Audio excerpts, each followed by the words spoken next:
Gente querida do Terror Nadina, sou o Romário Filho e acredito ser conversando que a gente se entende. Conversemos então. E hoje conversaremos sobre o quê?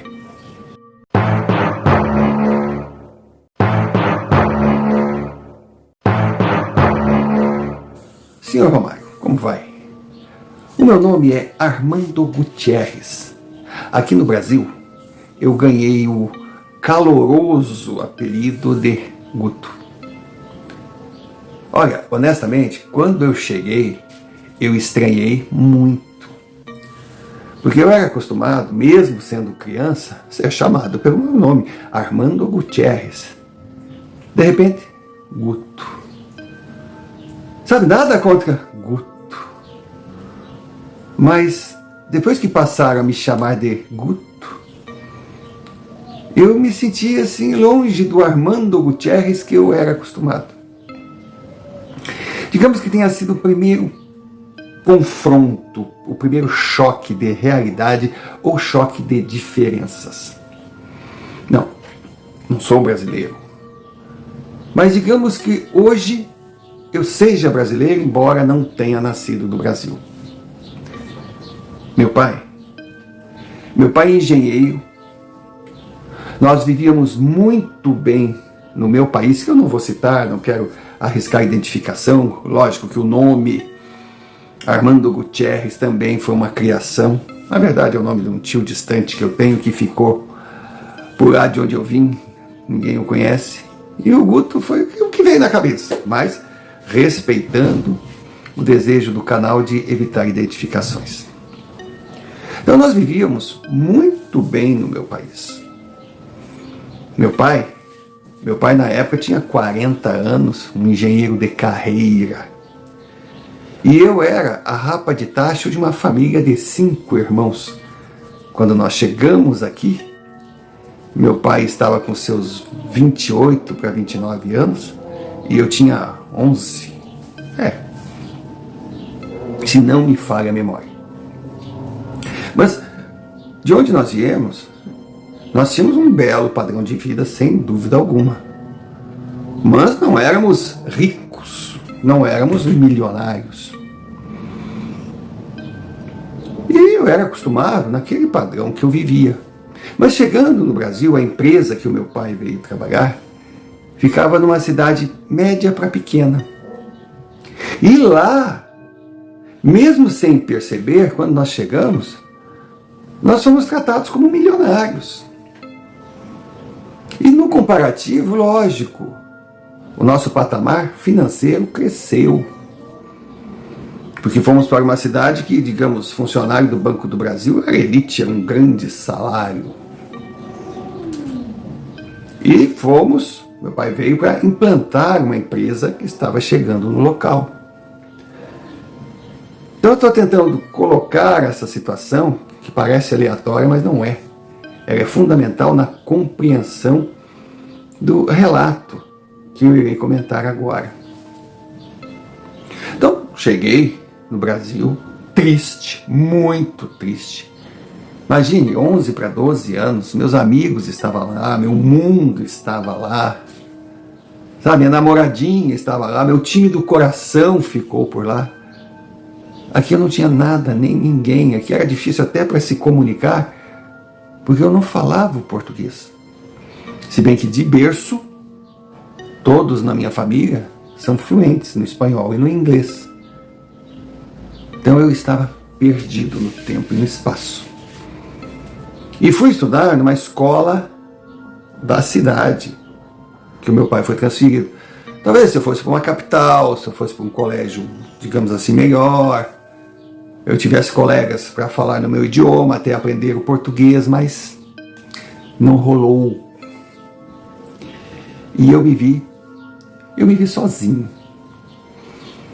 E fiquei até chateado devido à minha idade, porque quando nós viemos para o Brasil, meus irmãos mais velhos foram para os Estados Unidos. E era um plano meu também seguir para lá. Meu pai tinha uma casa em Ohio, meus tios moravam em Ohio. Então, se não tivesse essa transferência para o Brasil, que para o meu pai foi um bom negócio, o meu destino seria os Estados Unidos. Mas não. por ser muito novo, eu vim para o Brasil com eles. E foi triste, tudo era complicado, tudo era difícil. Mas aí eu conheci o outro lado, o brasileiro é mais extrovertido, ele se aproxima mais. No início era chato, ele abraçava, eles tocavam, não gostava que ficasse tocando em mim, sabe? Eles vinham com piadinhas bobas, meu Deus, parecia que eu estava em outro planeta. O futebol, que eu sempre gostei, eu não conseguia simpatizar com nenhum clube local. Eu queria, saber dos resultados do meu time de coração. Mas na época não tinha internet, não tinha essa facilidade. E aqui no Brasil menos ainda, porque eu fiquei impressionado. Nós chegamos na década de 90 e eu não esperava que existissem países tão atrasados como o Brasil. Nossa, computador aqui é artigo de luxo. Eu fiquei pasmo. Então foi complicado. Os primeiros anos foram bem solitários. Eu vivia de saudades da minha terra, da minha gente, e também algumas lembranças nebulosas de cerimônias, de gente mascarada, dançando, de fogueira, de pinturas. Eu lembro de ter perguntado para minha mãe o que eram aquelas lembranças. Ela ria e dizia: o nosso povo sempre foi muito de festa, sempre gostou demais de carnaval. Um carnaval diferente do brasileiro, mas também um carnaval cheio de fantasias. Os primeiros anos foram difíceis, não porque eu me senti isolado, muito pelo contrário, era pegação demais. Todos queriam ser meus amigos, todos me paparicavam, era coisa assim meio pesada. E também por ser estrangeiro eu era visto como um animal diferente. Eles queriam ir na minha casa, talvez porque a minha casa fosse mais bonita, que os meus brinquedos fossem diferentes, né? Sabe, não tinha aquela coisa natural. Isso sem contar que eu passei a ser o Guto. Então eu estava andando assim, todo Guto, eu olhava, mas quem é Guto? Era eu. E aos poucos eu fui enterrando o Armando Gutierrez. E fui provando da água do Brasil e aos poucos fui gostando. E até o permitido eu fui me tornando brasileiro. E os amigos começaram a surgir. Então a tortura inicial se transformou num tratamento a longo prazo com resultados homeopáticos. E aos poucos eu estava ambientado. Aí eu cheguei na fase do namoro. Foi uma fase complicada. Porque as meninas não queriam namorar comigo. Elas não queriam saber o que eu tinha a oferecer, elas não queriam me conhecer, elas não queriam criar um vínculo, não. Elas queriam ser vistas ao lado, namorando o filho do Dr. Gutierrez. Tinham mães que, se dependesse delas, a filha delas com 14 anos, eu com 15, 16, nós já casaríamos para entrar na família Gutierrez. Cara, era muito interesse, era muito explícito. Foi quando eu conheci Yara. Yara é uma menina muito bonita, muito legal, muito extrovertida, ela cativava todo mundo. E eu me interessei por ela. Aí meio tímido ainda, meio bananão, sem saber como chegar, né? Mas eu notei assim que ela bem que abriu a avenida para eu chegar. Era tudo muito, digamos assim, fácil. Eu percebia também que quando eu estava com ela, conversando, ela olhava para trás assim, dava risadinhas, tipo, viu, eu ganhei, ele está comigo. Eu me sentia um troféu, era uma coisa esquisita, era esquisito mesmo. Não digo que isso não tivesse de onde eu vim, mas era muito explícito. Sabe quando é até estranho, né? Um homem falar isso, principalmente num país latino machista como é o Brasil, mas eu me senti um objeto de consumo. Aí alguém vai dizer, pô, mas naquela época eu era um privilegiado, eu podia comer todas. Sei. A primeira que eu pegasse, eu ia parar numa igreja, com certeza. Yara logo me apresentou os pais dela, nossa. Era toda uma recepção, eu fui com ela, terminada a escola, eu fui levá-la em casa. Quando eu cheguei lá, tinha café da tarde, tinha um banquete para mim. A mulher só falando sobre a minha mãe, que gostaria de conhecer minha mãe, tipo, se convidando para ir na minha casa, já queria se tornar amiga íntima. O pai da Yara já me chamava de meu genro. Porra, a gente mal estava se conhecendo. E ela era toda dengue comigo, toda dengo, né? Ou é denga. Meu português ainda tem problemas. Eu via que era uma forçação. Muitas vezes nós estávamos lá, saía todo mundo, nos deixava sozinhos, ela botava aqueles shortinhos. Eu digo, meu Deus, sabe aquela coisa assim, como é que é? Vamos consumar ou não vamos? E com o tempo, eu comecei assim a me sentir estranho, porque eu vi que Yara não era nada daquilo que eu pensei a princípio. Ela era fútil, ela queria mostrar uma riqueza que não tinha, ela queria mostrar um finesse que não era dela.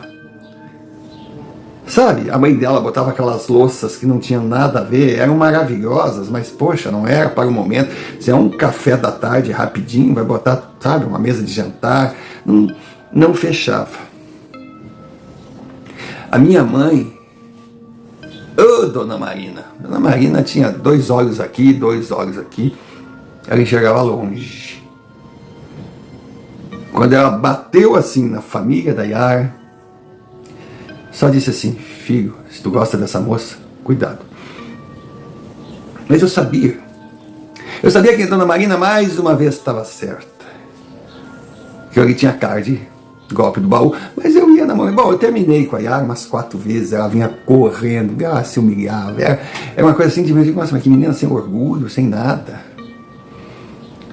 Mas também a menina mais cobiçada da escola, entendeu? Filha do gerente de uma grande loja, também considerada rica, como que não ficaria com o filho do Dr. Gutierrez? O tempo foi passando, eu já estava há uns 2 anos com Yara, eu com 17, ela com 16, e eu me segurando para não deixar acontecer nada, porque eu sabia que se acontecesse eu estava casado. Olha, é impressionante. Na época, buliu, cheirou, casou.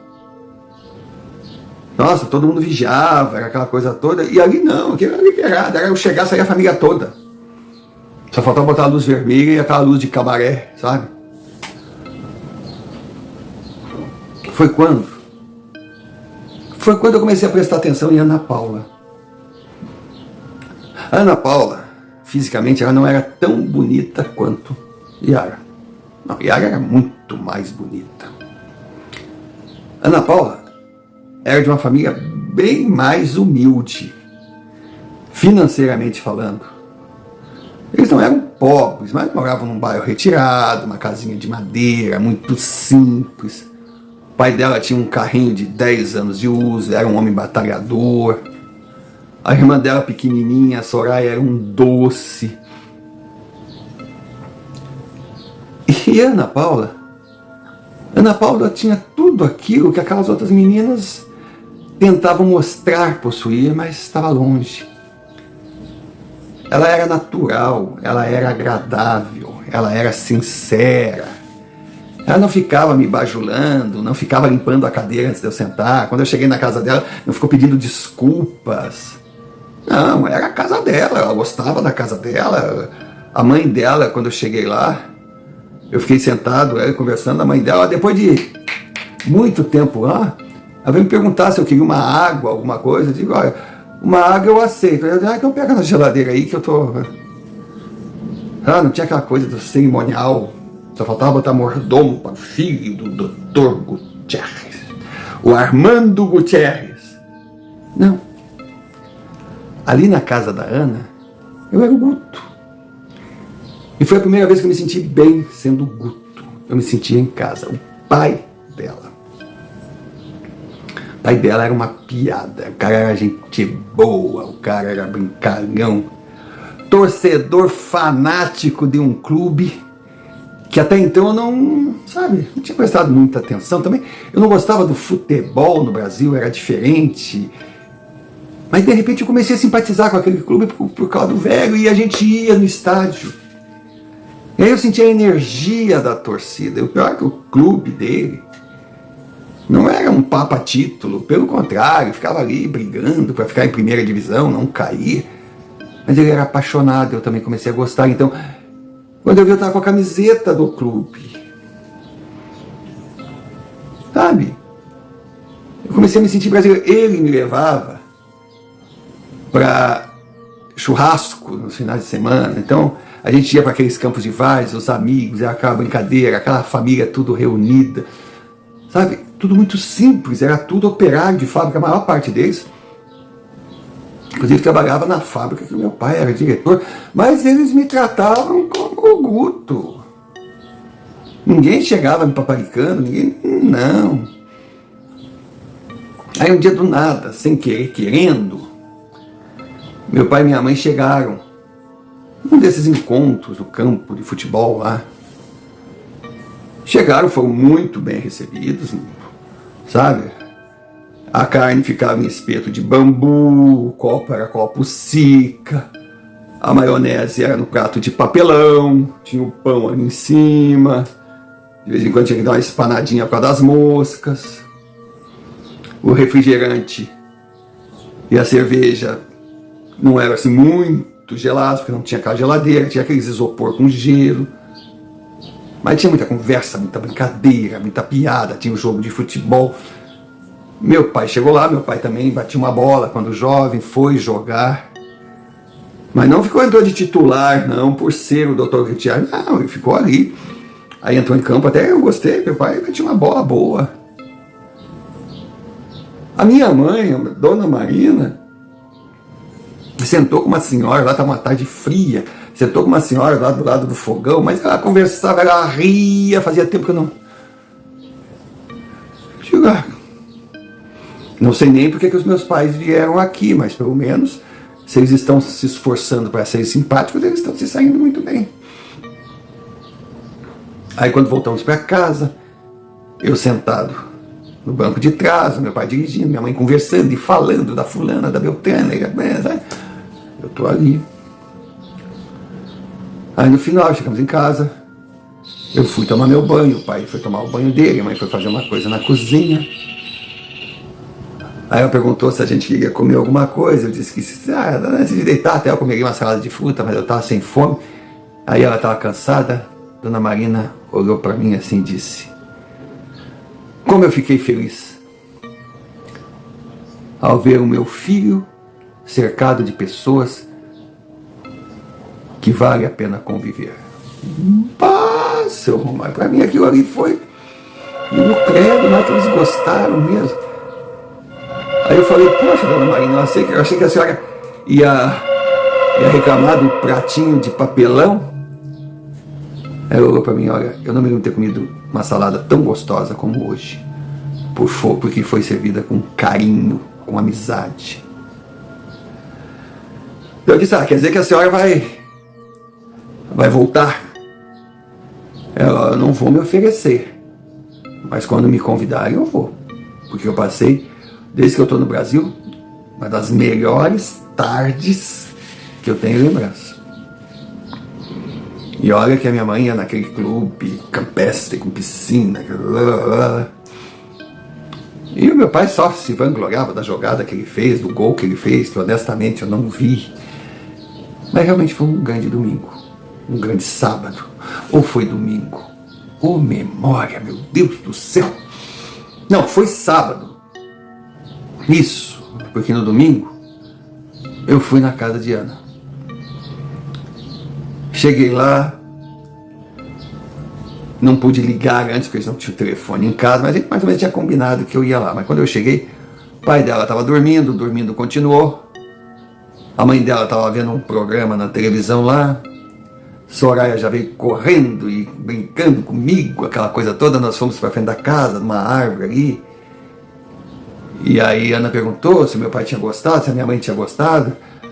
Eu disse: nossa, adoraram. Porque minha família adorou eles, sabe? A gente achava que eles eram meio arrogantes, mas não, eles são gente como a gente. Claro que são gente como a gente, eu sou gente como vocês também, sabe aquela coisa assim. Aí teve uma hora que Ana sorriu. Mas quando eu vi aquele sorriso, eu digo, nossa. Sabe aquele sorriso de alguém que a gente pode confiar? Ela sorrindo, eu fiquei olhando para ela.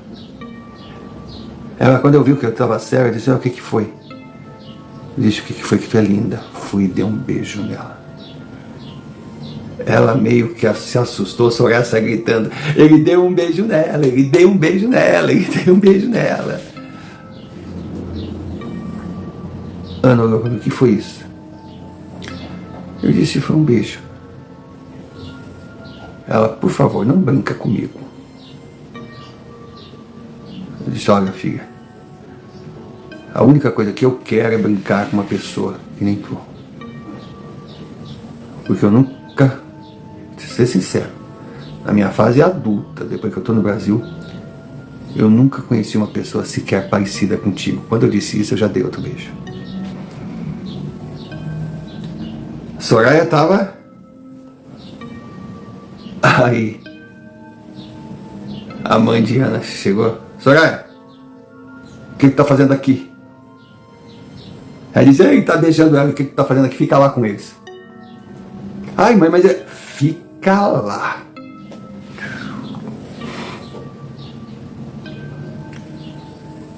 Senhor Romário, foi quando eu olhei para Ana e disse, um beijo é curiosidade. 2 beijos é que gostou do primeiro. 3 beijos já é namoro. Eu posso te beijar? Os olhinhos dela brilharam. Tu tá falando sério? Mas quando ela falou sério, eu já tinha beijado de novo. Aí, em respeito, fiquei por ali. Aí quando o pai dela levantou, eu cheguei e disse, eu respeito muito o senhor, respeito muito a sua esposa, respeito a sua família, a sua casa, eu fui muito bem recebido aqui. Então, eu acabei de pedir a filha de vocês em namoro, parece que ela aceitou. Eu queria pedir a autorização, a bênção de vocês. Você acha que o velho... Porque a mãe dela foi correndo, acendeu uma vela, graças a Deus. Ele olhou para mim assim, você não acha que está muito novo para isso? Eu disse, olha, eu não sei se isso tem idade. Aí eu pensei, vai perguntar as intenções que eu tenho com a filha dele, aí é perfeito. Ele olhou, você tem certeza? Eu disse, eu cortei que eu gosto da sua filha, sim, tenho certeza. Não, que tu conhece essa praga? Cara, eu não te desejo esse mal, mas já que tu quer, é por conta e risco, não vem depois me cobrar, que eu te entreguei uma mercadoria com defeito. A Ana, ai pai, que é isso? Já virou gozação. Eu estava na minha casa. Quando eu contei para minha mãe o que eu tinha feito,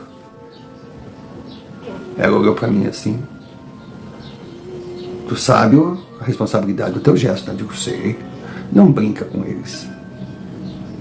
Eles merecem muito respeito, principalmente essa menina que é um doce de menina. Eu digo, pode ter certeza.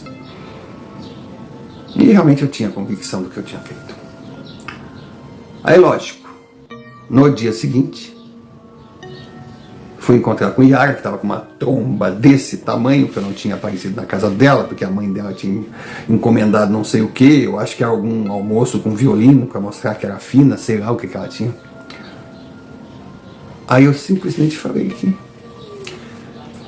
Sabe aquela coisa que a gente tenta ir no rodeio, que ela era muito bonita, era uma pessoa muito legal, que certamente ia encontrar alguém, que no início eu realmente achei que poderia dar certo, mas eu fui vendo que no tempo não era. Ela já sei, aquela biscate, né, aquela pobretona lá, como é que pode, o que ela fez pra ti, que feitiço é esse?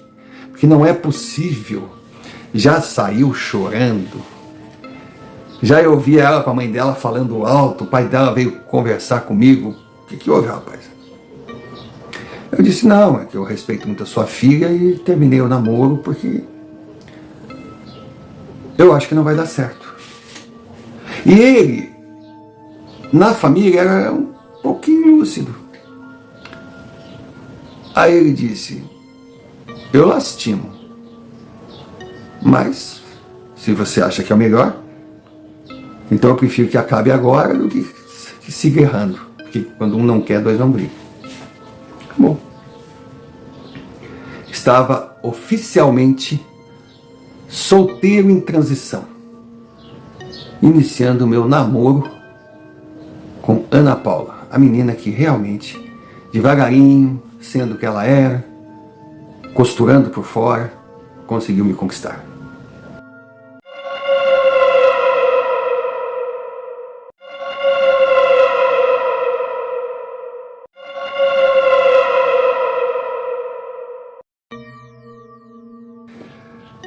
Pausa para um pedido. É um intervalo conhecido nos nossos vídeos para que possamos falar de algo que é fundamental para nós.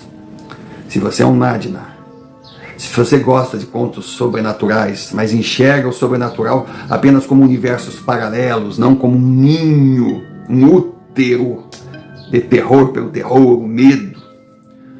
Se você respeita o desconhecido, acredita que desbravá-lo faz parte da evolução, desde que seja com cautela, com respeito, não se atirando com tudo em terrenos que não conhece, então com certeza você pertence à nossa família. E se está aqui e gosta do canal e ainda não se inscreveu, inscreva-se. Deixe o seu like, clique sinos de notificações e comente. Comentar é fundamental, registra a presença. E fora isso, a gente quer que você participe, que você opine, critique, elogie, dê sua sugestão, que seja realmente um membro, não aquele membro que paga para ser membro, não, que faça parte da nossa família. Porque o canal é novo, precisa alcançar metas. Os primeiros grandes desafios, 1000 inscritos e 4000 visualizações ano para ser monetizado, para ter seus vídeos cada vez mais notificados. E a gente espera alcançar tudo isso agora, em 2025. Também que se não conseguir, eu acho que vai ser hora de parar, né? Porque não adianta ficar aí se arrastando, sem chegar em lugar nenhum. E se por acaso você acha que a gente merece, então envie-nos um Pix, qualquer valor. Porque dinheiro é fundamental e ele será útil, sem dúvida alguma. E se por acaso tem uma experiência a ser contada, tem um relato, ou vivida por você, ou por um conhecido, ente querido, um parente, ou uma história conhecida na sua região, então envie-nos via e-mail. O e-mail está aqui embaixo, porque sem dúvida alguma esses relatos são o combustível que move a engrenagem.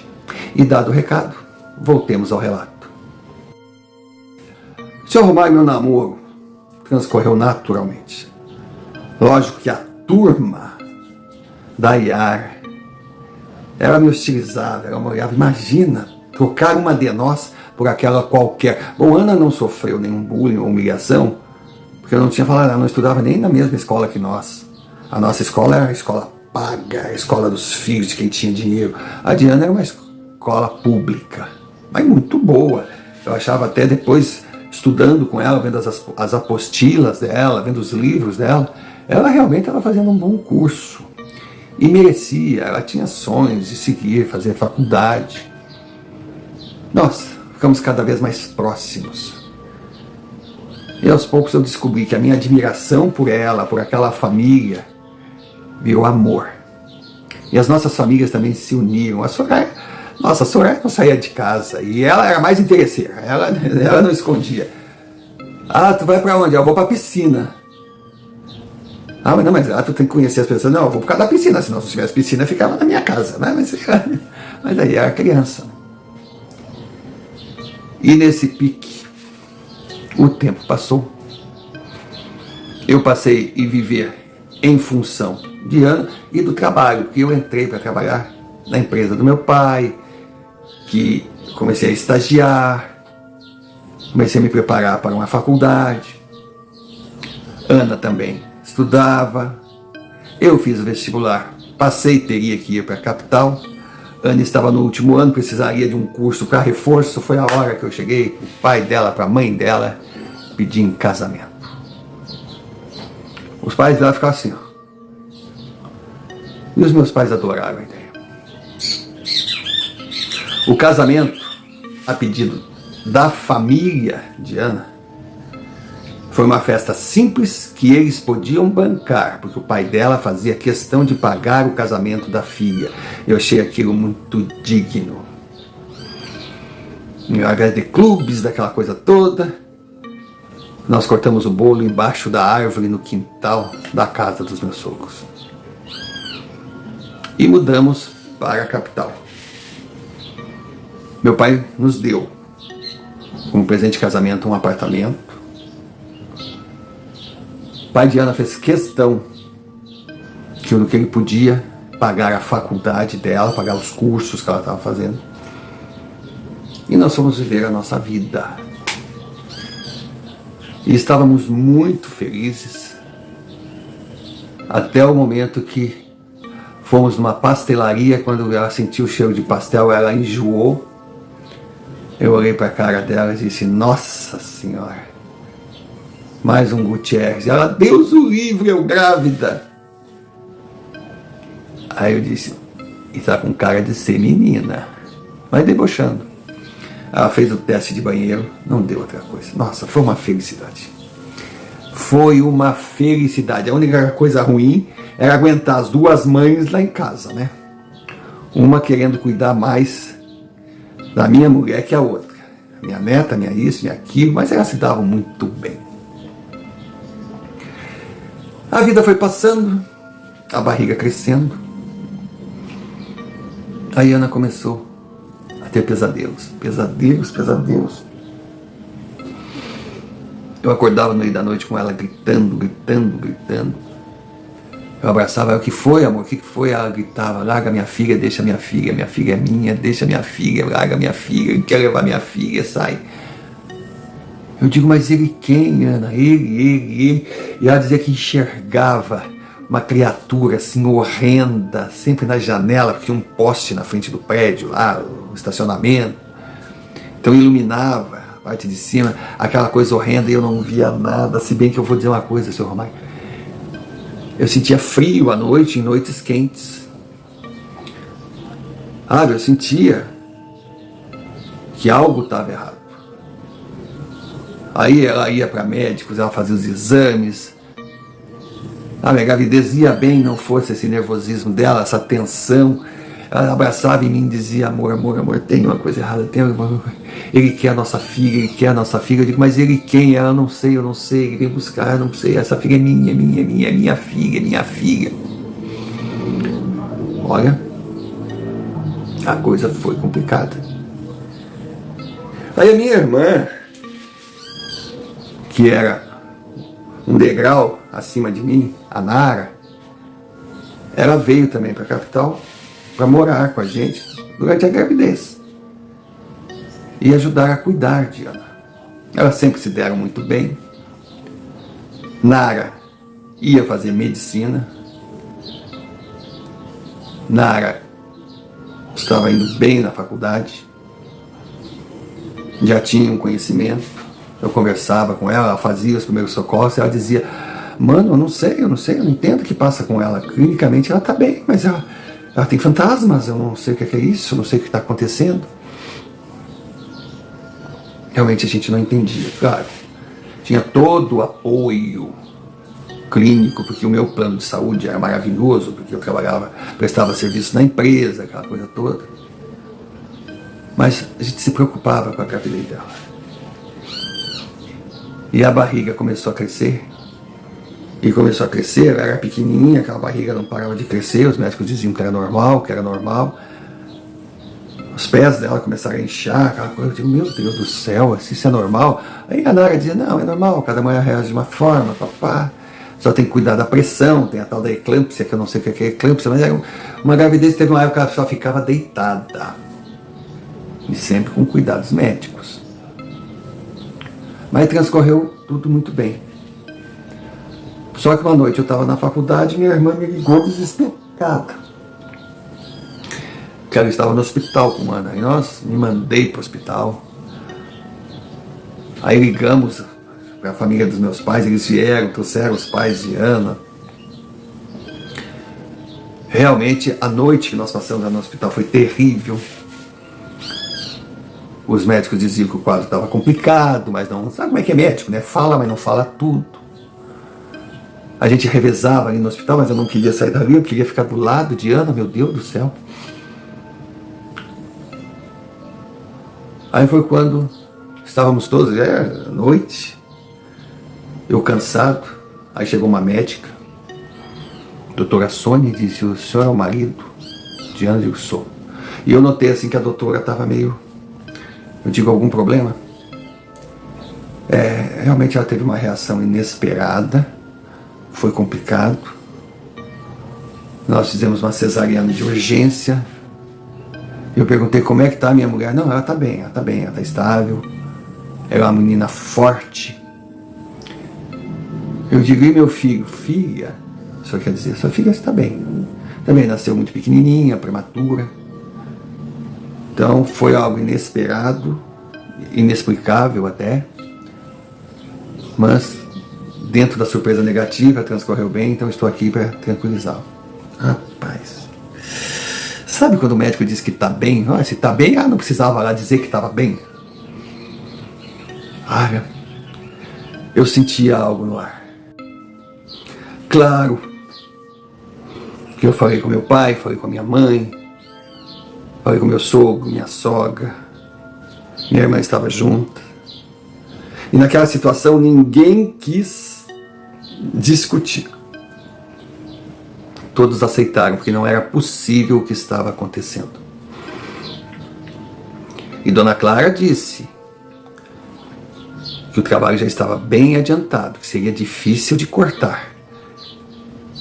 Mas dava para fazer um tratamento, mas ia precisar da fé, da união e principalmente do contra-ataque.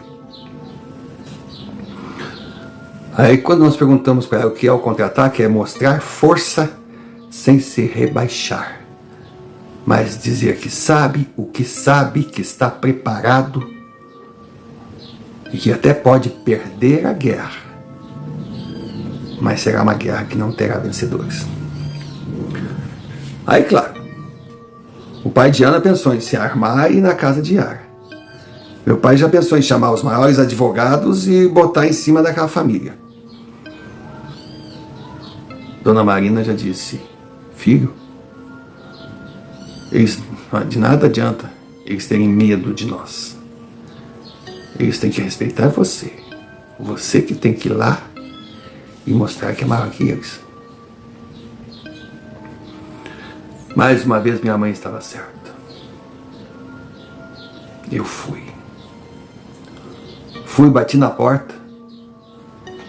Quando Yara me viu, não me deu a mínima, eu olhei para ela assim, ela estava diferente, ela estava, lógico, mais velha, mas ela estava magra, já não estava tão bonita, tão bem cuidada, não.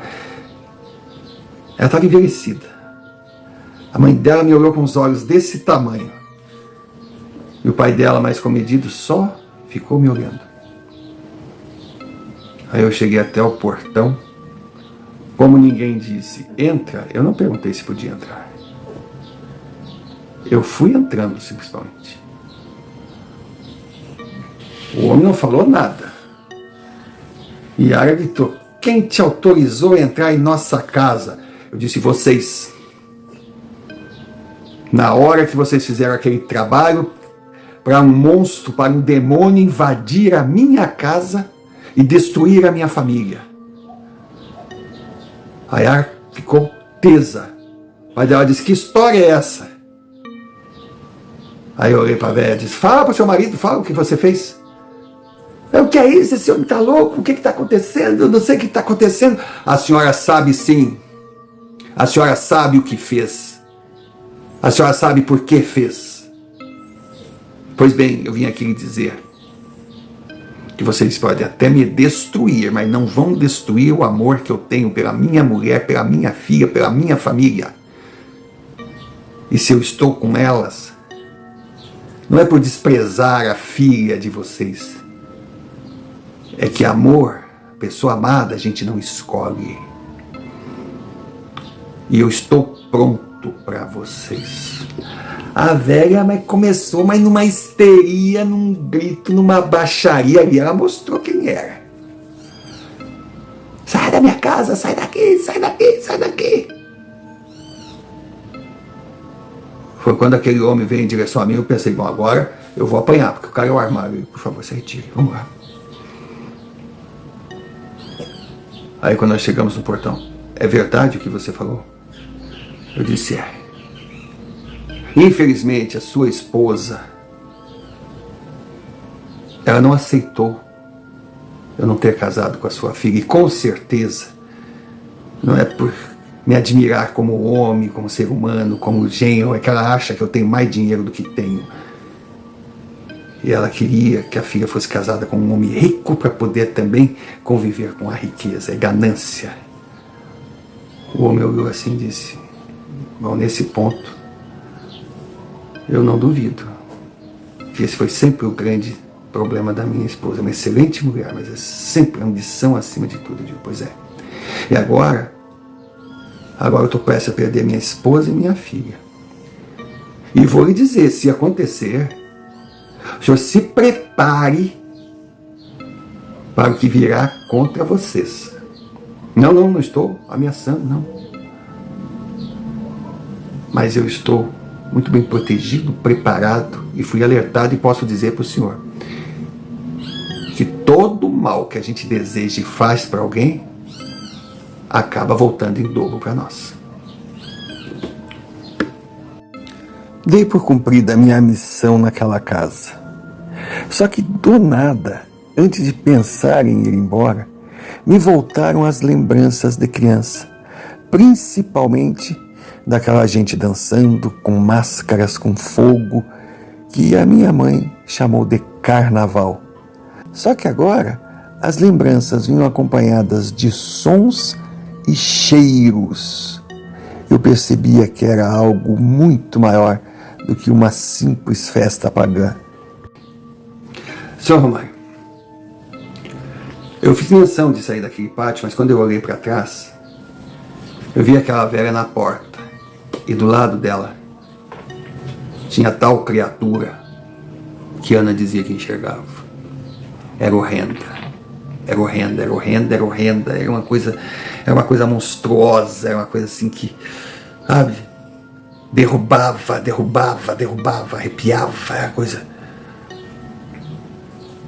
Aí eu olhei para aquela criatura, mas eu fitei nos olhos, fiquei impressionado comigo mesmo, com a firmeza que eu olhei. Eu não tive medo, eu não ameacei, mas eu orei de igual para igual. Eu não sei de onde veio aquilo, se foi a vontade de salvar minha mulher, se salvar a minha filha, eu não sei dizer. Mas eu orei de igual para igual. E ele me encarava, eu encarava da mesma forma, e eu percebia que o pai de Ara não estava vendo a cena. Não sei nem se a mãe dela sabia que aquilo estava ali do lado. Aí ele me olhava e dizia, saia, você não é bem-vindo. Aquilo parecia uma telepatia, uma coisa. Eu encarava com mais força ainda e dizia, eu vou em toda a terra que me pertence, porque você achou no direito de invadir a minha vida, então eu posso sim entrar no seu território.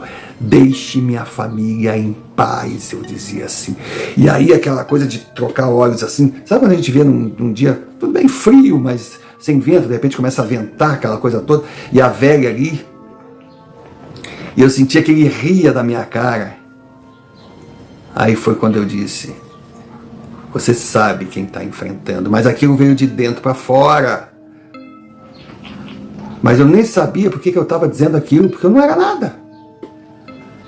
Mas ao mesmo tempo, eu sentia a presença da Dona Marina, e a Dona Marina disse que era eu que tinha que ir lá resolver.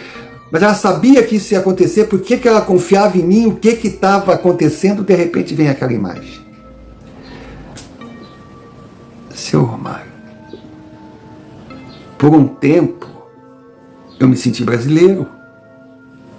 Por um tempo, eu esqueci que eu era andina.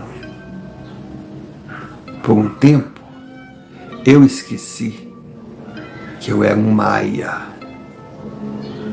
Sim, eu era um maia. O meu pai era branco, era espanhol. Mas os meus avós maternos, eles eram maias. Eu era um maia. Eu não tinha por que temer aquela criatura. E cada vez que eu me sentia um maia, eu olhava para aquela criatura que parecia menor, mas mais distante. Eu dizia: não se atreva, não se atreva. Eu estou preparado para você. De repente, aquela coisa deu uma espécie de urro, grito, e eu só ouvi: mamãe, abre. A velha caiu na varanda, o marido foi lá, a Yara chegou, eu fui socorrer. Ela tremia, ela tremia, ela tremia. Parecia, sabe, uma coisa de epilepsia. Eu nunca tinha visto aquilo, mas aquilo não me apavorava. Eu botei a mão assim, disse: se afastem, e botei a mão assim na testa dela. E juro, senhor Romário, eu disse, eu falava bem o espanhol, eu falava bem o inglês, eu aprendi a falar sem sotaque o português, mas aquele idioma que eu estava falando eu não sabia o que era e nem que eu sabia falar. Mas eu repetia com a mão na testa assim, eu repetia: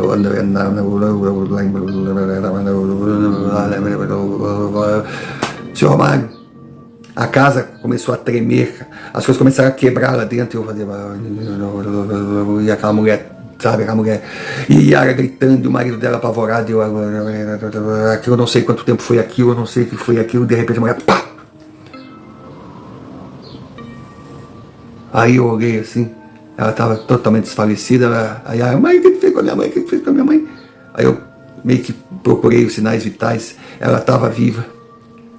Aí eu olhei para Yara: veja bem que a tua futilidade, a tua ganância pode fazer na tua família e na minha. Então que fique o aviso, que vocês podiam ter feito de mal para nós, vocês já fizeram. E com certeza poderão fazer bem mais. Mas o retorno para vocês será infinitamente melhor. Então que acabe por aqui. Esqueçam que a gente existe. Vivam a vida de vocês. E limpem a sujeira que vocês fizeram. Ou então pague a conta para aqueles que vocês estão devendo por terem descido num local tão baixo.